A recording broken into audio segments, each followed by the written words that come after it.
Nerdrotic.com. Let's take a look at what Spider-Man Brand New Day is at right now. Ooh. I'm guessing it's a lot. Yeah. Getting very close to 2 billion. Indeed. Damn. Really? Oh. Yep. Yeah, I think it's at 1.8. I checked last night and it was at 1.8. Spider-Man Brand New Day hit 700 million at the domestic box office, one of 7 movies ever to reach the milestone. Damn. Do we bring up inflation, guys? I like to say nominally, because it's true nominally. Yeah. I think obviously it's certainly relevant, but when we're comparing to something like Endgame, I think it's, and you can correct me if I'm wrong, I think it's about $57 or $58 million higher than Endgame was during this same run, at least domestically. Yeah, it's been ever since if you do factor in inflation, it's probably fairly close. Yeah. Ever since the numbers got rid of their comparison chart, it's so much harder to pull those things up. Yeah, exactly. It's harder to compare. To compare. It's really doing very, very well. And again, $1 billion domestic is on the table still. Obviously, it's got a ways to go, but that's on the table. And the fact that it's already 1.1, almost 1.2 billion internationally, that's why I do think 2.5 is easy. I don't think 3 billion's on the table anymore. It's dropping off too much domestically, especially, but 2.5 minimum, I think, is very likely. So does it make 3 billion if Jean Grey is accountable for her villainous activity? It could, maybe. It's always hard to tell that. Because it's making a lot of fucking money. Yeah, man. it is. And it's in IMAX now, right? So it does have some IMAX theaters? Yes. It, I think, was last weekend. It finally got a huge portion of them, at least the digital IMAX. Obviously, the 70 millimeters are owned by the Odyssey until September, because obviously it's literally made for IMAX. It's the most IMAX branded movie ever made. So it makes complete sense and also it's been selling well in those IMAX screens too. So that's a big part of it. But yeah, I mean, so the IMAX definitely probably helps a little bit for it. But when we look at the drop-offs, again, the first weekend, the first and second weekend drop-off was actually pretty good for the film of its size. But it's looking to have yet another kind of big, like over 55% drop, which is, again, very, I guess, normal for a film of this size. But it's even with that still making like $50-60 million in a weekend, which is higher than the vast majority of films that come out in a year's opening weekend. So yeah, it's doing so well at this point. I'm going to go out on a limb and say people really like Spider-Man just as a character because I liked it. I don't think it's the greatest movie ever made, but I liked it. And honestly, the most of the talk, and it's heating up now, is about Jean Grey. Yeah. And the writers coming out and go, technically, she didn't kill anybody. That's bullshit. She only maimed or horribly tortured. Or sexually assaulted. It's okay. That's gaslighting. It's like you watch a film. Hope is what it is. I saw her kill people. All right, tell me they survived. I think you're lying. Bullcrap. No. Did you see the light leave his eyes? Well, it's also like irrelevant to the point. Being an incompetent mass murderer isn't any better than being a mass murderer, and so you just reject the framing entirely. Yeah, exactly. Yeah, that poor city worker, and I know I posted about this. He's fine. He's paralyzed from the neck down, shits in a colostomy bag, eats through a tube, he's on disability for the rest of his life. He lived. Yeah. It's fine. Yeah. You know what I think Spider-Man is kind of illustrating here is that like fans, they have expectations, but sometimes those expectations aren't that extreme or high. All they want is show a Spider-Man doing awesome Spider-Man stuff. Okay, we won't just do that. And if you satisfy the audience even to the most basic level, they're going to show up. They're going to show up and support it. And it's just like Hollywood. It's actually not hard. You just need to do the most basic, like Blade killing vampires. Could you have done that? Because if they did, probably would have been really successful. Just like what we're seeing with Spider-Man. It's just that they've been so averse to giving the fans what they want because they either think they know better or something is problematic or they want to recreate it in their own version. But if they just do the most basic thing, give fans, even on the most surface level, what they want, look at the success. There you go. Well, the proof of that is actually the microdrama vertical stuff, because they are sort of condensed tropey storytelling and they're making tons of money, like way more than they're putting into anything. And it's just because they're relying on, well, age-old storytelling techniques, which everyone knows, that now it's like, no, I need to break them. I'm an artist. Whereas if you just do the basics, then you end up with a solid foundation and you can just put your own skin around it rather than trying to reinvent the wheel. No, but this is something we come across constantly in our sphere, is the unwillingness to do the most basic thing to, like, James Bond, really fucking easy movie to make. Oh, very easy. But for them it's so hard because it's such a toxic masculine character. It's like, and so it's a bridge too far, when if they were just willing to do it, you just need the most basic level service stuff. James Bond being awesome, kicking ass, and wooing hot women. You'll have a great James Bond film. But no, that's too problematic. There was a quote that came out of Amazon, though, where in one of the meetings, one of the people there said, "I don't see James Bond as a hero." And so how on earth are they supposed to make him when they see him as the villain? Okay. Because he is everything they despise, masculine, womanizer, and all that kind of stuff. So they have to reinvent him. Well, great video on the Odyssey, by the way, on the video we covered last week, but great video, Disbrew. I recommend everybody go watch it, where it's a masterclass in not being the fluffy access media. Unfortunately, it comes from communist China, but she did ask some good questions, and he said, you should apologize for greatness. Christopher Nolan said that. You should apologize for greatness. That's retarded. At one side, I can't believe he said it, but at the other side, I'm glad he did. Like, finally, just admit the agenda that's been going on for ages. That, they see heroism as privilege, and he said that. It's like, so yeah. The whole apologizing for greatness, it's Harrison Bergeron all over again. If anyone's read that short story, is that the guy who wrote 1984? No, it's a different guy. It's the same dystopian vein, but it's the idea that nobody can be greater than anybody else. So if you're super strong and very agile, they have to weigh you down and do all these things. Put earbuds. It's basically like unions. Yeah. Mm-hmm. Yeah. Comics loves his dystopian literature. Well, living it. It's a documentary now. Yeah. So Spider-Man Brand New Day writers believe there's one line Jean Grey didn't cross. Chris McKenna and Eric Summers break down their record-breaking movie and crafting a villain that will someday become an X-Men hero. You have to start them off in a place where they feel formidable. You could do that without killing people. Yeah. Like, I forgot who brought it up. Somebody brought up that they might be taking, like, the X-Men evolution path, if you've watched that cartoon, and maybe it's a good show, and it is, and they certainly have set up that they should be hated and feared, and a very legitimate. So how are you going to turn that around? Then the added bummer is, we're going to get hated and feared X-Men again for the 5th time in a row. Like, how are they going to do it any different? One of the dangers about this whole, we need to make, the X-Men hated and feared and stuff like that, is that they're supposed to be the protagonists of the X-Men story, okay? We're supposed to be rooting for them. But if you intro them as actually having valid reason for people to hate and fear them, like, I hate and fear Jean Grey, I'm not really on her side. And so you're going to do a movie about her as the protagonist and me wanting to sympathize with it. I'm sorry, I don't sympathize with her. I think she should be locked up. Like, I'm under the Sentinel side at this point, and that's not really the good beginning that you want for the X-Men. Well, when you have a group of people that are writing from a perspective of, first of all, thinking that the X-Men are supposed to be like an allegory for the civil rights movement, and thinking that Magneto is supposed to be a stand-in for Malcolm X and all of those stuff that isn't true. And then these people also live as perpetual victims, so their whole thing is a power fantasy. If I had the power of a god, I would punish the people that do me wrong. Oh, yes. And so they're writing from that, and because they can't separate their own morality from writing, and we're learning also their own morality from acting, they can't portray a character that doesn't share the same morals as they do, or that they can't flex their mind around. I can also see where they're coming from.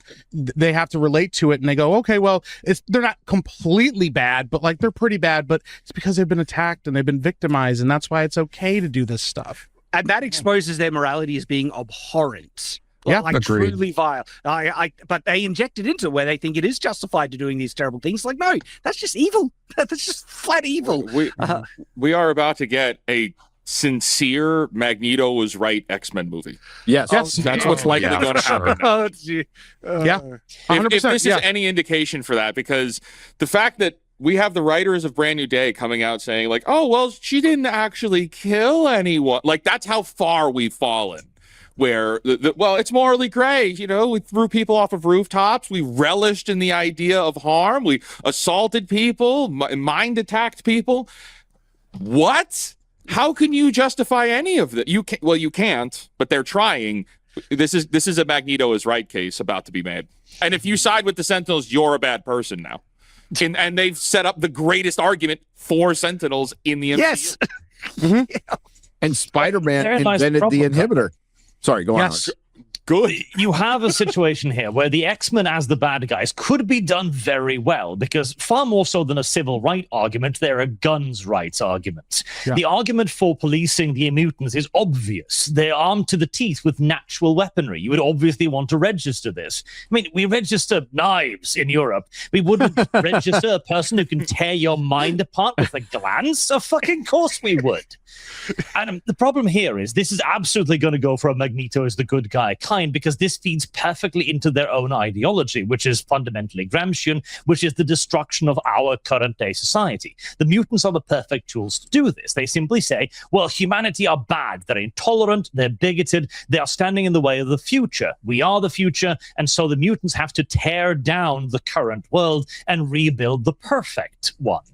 And they've done it in the comics. They've roadmapped it in the comics already. And I was gonna say, even with the Days of Future Past X-Men movies and stuff like that, Magneto is presented rather sympathetically at times, and it feels like every one of those movies was at the very end he's gonna come and do the right thing, but then he's gonna go his own way, and then he's gonna come back and do the right thing, but then he's gonna go his own way. You know what I mean? They've already played around with that a lot in the movies in the past decade and a half. Mm-hmm. Exactly. And how are you going to do it new? Which I think it's one thing to present the backstory and show what shaped this person and things like that. And you can be like, yeah, that's a rough way to grow up. But at the same time, you still have to take accountability for your actions. They need to be held accountable for their actions. You know, there's a balance there. It's not all one or all the other. Well, just look at this article. They're not. They're constantly trying to, excuse the horrible things. I think technically she's not responsible for any deaths. It says it's like piss off. It's just they're trying to say, it wasn't that bad. Avoiding accountability at any. Well, the argument I hate is that we're seeing all this rubble falling off the buildings, and you're telling me that nobody on the street got killed or injured as a result of that. I mean, the Hulk rampaging, nobody got killed or injured. I mean, come on. When Jean Grey freezes like a square kilometer or something like that of New York City, anyone that was on any uneven footing fell. If there was anyone piloting anything like a helicopter or a plane, and anyone driving a car smashed into whatever. Think about all the people that were on the little electric scooters around the city, Shad, and they just hit something and went over their handlebars. That's not fun. Yeah, that's a big inconvenience, and that's just on a base level. Then, of course, the guy jumping in front of the car is he's effectively dead. If not, it was clear attempted murder, and so the fact that she like what Disbury said, she didn't kill anyone. Trying to kill someone is just as bad. Yeah. So, well, it also matters who she's trying to kill. So if she'd been specifically going after scientists that had murdered her sister and they'd given her knowledge, that's how you would do that. So it's not so much what they were going for, but the way they went about it, that they showed her going for innocent. She has no reason to torture Spider-Man at all during this entire movie. She enjoys it. But she's just doing it for the worst part. She does it for the lulz and then enjoys it.